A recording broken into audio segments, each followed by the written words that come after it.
Dr. Joshua Blank, Research Director at the Texas Politics Project at UT Austin. Thank you so much and welcome back to Eye on Politics. Thanks for having me. So, you released a new poll today that shows in the presidential race, former President Donald Trump leads Vice President Kamala Harris 51 to 46%. And in the Senate race, Senator Ted Cruz has a 7% lead over Congressman Colin Allred, 51 to 44%. And my question to you is when the results reach over 50%, how likely is it that the candidates will win? Well, it certainly helps, first and foremost. And ultimately, as an incumbent candidate, that 50% number is really the number you're looking for. I mean, truthfully, as any candidate, that's the percentage you're looking for. But especially as an incumbent, I think, throughout the year leading up to the election, when you're looking at polling, one of the things you first notice is whether or not an incumbent begins the race above or below 50%, because it gives you an indication of whether or not there is a majority of the electorate that is, at the very least, reticent about reelecting that candidate. But this is the job of campaigns. It's reminding Republicans, if they're Republicans, why they're Republicans. It's for Democratic candidates to go out and remind Democrats why they're Democrats. And over the course of the year, what you see is you see the base coming back home. And that's what we're seeing in this final poll that really looks at likely voters. And also, I should add, forces respondents to make a choice so that if you've been determined that you're a likely voter and we say, hey, who are you going to vote for? And they say, well, I'm not entirely sure yet. We say, yeah, but if you had to make a choice, as if you were in the voting booth, who would you vote for? And when push comes to shove, you see the Republican candidates eking back up over 50%. And before I take a deeper dive in the Senate race, just wanted to ask you on the presidential race, any surprises here? I mean, has former President Trump been consistent in the polling ahead? I mean, there's no danger of him losing the state, right? It seems highly unlikely. I mean, ultimately, while Harris has reinvigorated the Democratic coalition and certainly made this a much closer race in Texas than it was, a few months ago, and certainly a closer race in Texas than we've seen, in the last number of election cycles, it still remains the case that Donald Trump remains strong with his base of support, strong with Republican voters, extremely strong with rural voters, and in I think a story that's going on nationally, but we're also seeing in Texas we're seeing the candidates really fight over Hispanic voters. And this is true at the presidential level and at the Senate level. Why is that? Well, why is that? Ultimately, it seems that a couple things. I mean, I think there's a state discussion about this and there's a national discussion. I think, the more broader reason that I think Hispanics are a group that is more up for grabs has to do with the nature of this election. I mean, ultimately, we don't see Hispanics as being a overly ideological group. They tend to be more moderate voters. They tend to be more focused on pocketbook issues. And right now, when most voters tell us the economy is their biggest concern, their biggest issue, they remain extremely worried about prices. And for most voters, if they're looking back at former President Trump's first term, I think at this point, most of them are saying the economy was pretty good until the pandemic. And so if they're evaluating the economy, they see a Democrat in the White House, they think that Trump did a better job on that issue. That is going to drive some support in his direction, and especially among Hispanic voters. So let's talk now more about the Senate race. And when you look at most of the polling done, it shows that Cruz has underperformed former President Trump. In your poll, though, he is doing better than Trump is in Texas. And then the other thing is the percentage. I mean, it's a wider margin that Cruz is leading Allred, and most of the polls show a much tighter race, 3 to 4 percentage points. Is there any explanation for this, the differences in the polling? Yeah, I mean, I hope so. I mean, first and foremost, it's probability, right? I mean, I'd like to point out that, whether or not you say a candidate has a 5 point lead or a 4 point lead or a 5 point lead versus a 7 point lead, ultimately within the tools at our disposal, those are functionally the same thing. And we can't really say that they're actually different.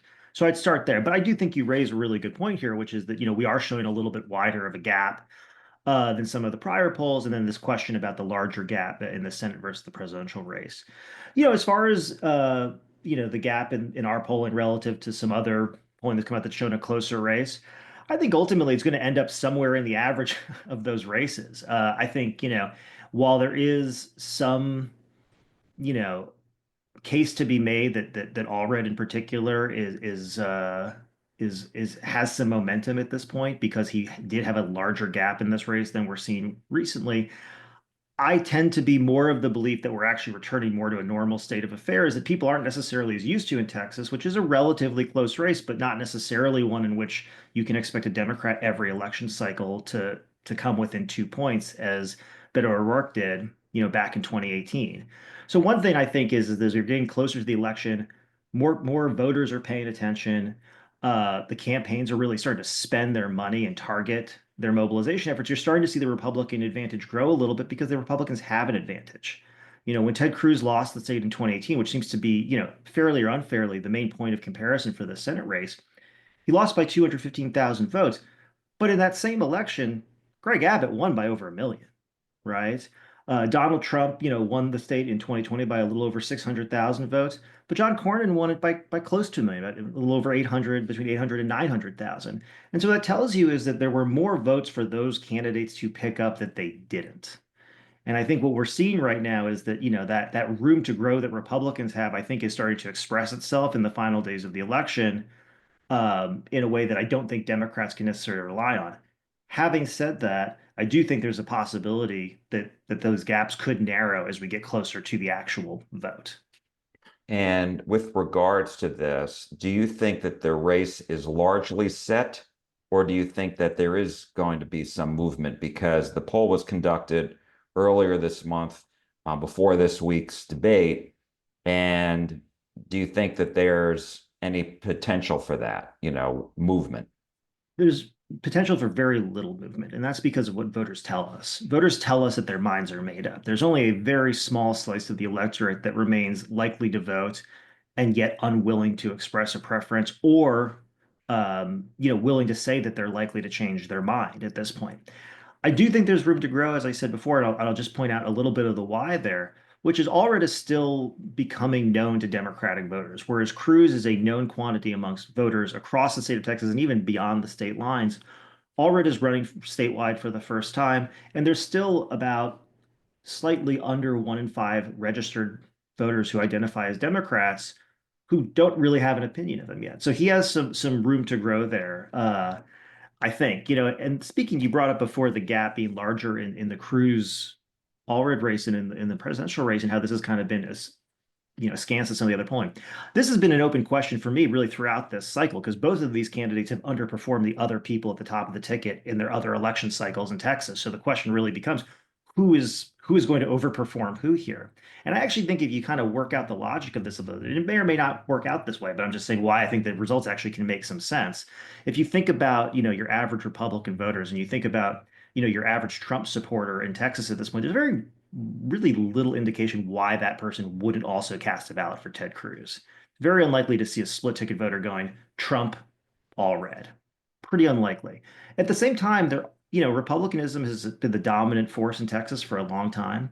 There are a lot of conservative voters here. Cruz is seen as and we see this in the polling, he's seen as extremely conservative by a lot of voters, whereas Trump's ideology is a lot more amorphous, if undefined.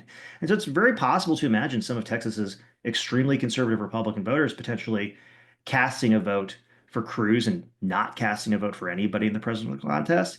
It's also possible that there are some Republicans who have discomfort with the former president and some of the actions he's taken both during his time in office and since then, who may be more comfortable casting a vote for Cruz, who's a much more mainstream politician, really, and maybe not supporting Donald Trump.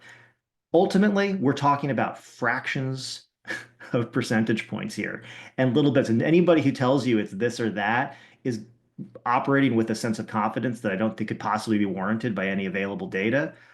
But when I look at this and I say, what could explain the larger gap in the Senate race, that's what I look at. Allred still has room to grow. I think Cruz probably has more, slightly more full-throated support from the Republican electorate. So if I had to ask you for a headline in this as a state of the race, what would you say? Yeah, I mean, I think the headline for me is, look, the state remains competitive, but Republicans still have the advantage. And I think that's where we are. I mean, we've talked before, and I may have said it on this program or not. But I think, if we were looking at a statewide race in Texas 10 years ago, 15 years ago, the expectation would be that the Republican candidate would start with a 12 to 15 point lead. And then that lead would most likely grow, over the course of the election cycle. In 2024, I think Republicans start with a 5 to 7 point lead, I can say it's recorded somewhere. I've said it before now, but I think they start with a 7 point lead, and we expect that to either expand in some cases or contract in other cases. In 2018, it clearly contracted a lot because it wasn't a good year for Republicans, right? But it can also expand in a good year for Republicans. I think this is probably going to be a pretty okay year for Republicans, given the force that the economy and immigration and border have in voters' minds right now. But having said that, with two candidates at the top of the ticket who've performed the worst out of the available Republicans who've run statewide in Texas over the last, 2 decades, ultimately what we end up with is a race that probably just is going to end up sitting at about that 5 to 7 point range. It might contract a little bit. And look, anything can happen between now and election day. We could end up seeing a huge differential in the ability of the parties to turn out, their voters, although I don't think that's likely. Um, but this is the state we live in now. I mean, the Republican advantage in Texas is probably in the single digits, but it's still a pretty big mountain to climb in a state so large as Texas. Two other quick questions. One, I mentioned the debate before. Mhm. Do you think the debate will have any impact on the outcome of the race? I think it's pretty unlikely. And again, at this point in the race, we're really talking about the impact on margins, very, very small percentages of voters. I think, ultimately, it probably helped Cruz a little bit more than it helped Allred, simply because Cruz is such a polished debater. He's been in the Senate as long as he has, and he really does have an ability to go out there and, stylistically, but also functionally remind the electorate, a majority of whom have been Republican in most elections, that regardless of what Colin Allred says, he is a Democrat and he is likely to vote with the Democrats on most major issues. And I think that was a strong, sort of consistent message for Cruz. And while I think Allred did a fairly good job, and if anything, I would say by my recollection, probably a better job than O'Rourke did in 2018 in his debates. He was much more on message, but he didn't really create the sort of viral moment that I think would have pushed the debate out to a wider audience, beyond sort of either the people who are already overwhelmingly kind of decided on what they're going to do, or the small sliver of voters who may have been pushed one way or the other. And my last question to you is just about Congressman Allred and the comparison that always comes between him and former Congressman Beto O'Rourke, as we've talked about. Mhm. The excitement for Allred doesn't seem to be as high as it was for Beto. On the other hand, I've had Democrats tell me they think Allred's messaging has been sharper than O'Rourke's. Where are you on this, and what impact do you think that is having on, the race? Yeah, I mean, look, I'll say this. The main impact of the 2018 race on the 2024 race has been that Senator Cruz has taken his reelection significantly more seriously and at a significantly earlier point in time in the cycle than he did in 2018. I think, Cruz gave O'Rourke a lot of runway, and O'Rourke took it. I mean, that was one of the things that I think O'Rourke did. Ultimately, when I compare the two candidates, and I look at the numbers, honestly, despite all of the excitement about O'Rourke, and really all the earned media attention that he was able to generate during his campaign, voters' views of the two candidates don't really differ dramatically. When I look at this right now, we look at, independent voters in the state. Cruz leads 49, I'm sorry, O'Rourke led Cruz 49 to 37. I'm sorry, that's too many numbers, too early in the morning. O'Rourke But led Cruz 51 to 39. Allred is leading him 49 to 37, essentially the same numbers. When we look at Democratic favorability, yes, Allred is a little bit off of O'Rourke's number, but that wasn't because Democrats don't like him. It's because they're still learning about him in a way that, again, O'Rourke's candidacy was kind of singular in its ability to generate that kind of attention. So when I look at the numbers, they're not dramatically different. And when we look at the trial ballot, it's not dramatically different. And they've engaged in two different strategies. I mean, I think O'Rourke was this sort of 254 county strategy. I'm going to talk to everybody. I'm going to jump on the bar in the small town and, yell whatever. And that is not who Representative Allred is. And he's really focused much more, I think, on the urban areas, on looking for Democratic voters where Democratic voters are. Nonetheless, we appear to be heading towards a pretty similar outcome. And I think the main difference when we say what's the difference between, a 2.5 point, you know, close shave in 2018 and what might not be as close of a shave in 2024, it's probably the environment. 2018 was a great year for Democrats. It was Donald Trump's first midterm election as a sitting incumbent, and Democratic turnout was overwhelming in Texas and everywhere else. I don't think Democrats can expect that kind of election in 2024. And I think that's the main difference in these two campaigns. Even though O'Rourke has, generated so much attention, I think Allred has run a pretty, well-run campaign. It's just that the votes might not be there yet. All right, we'll have to leave it there. Dr. Joshua Blank, Research Director at the Texas Politics Project at UT. Thank you so much. We really appreciate it. Thanks for having me.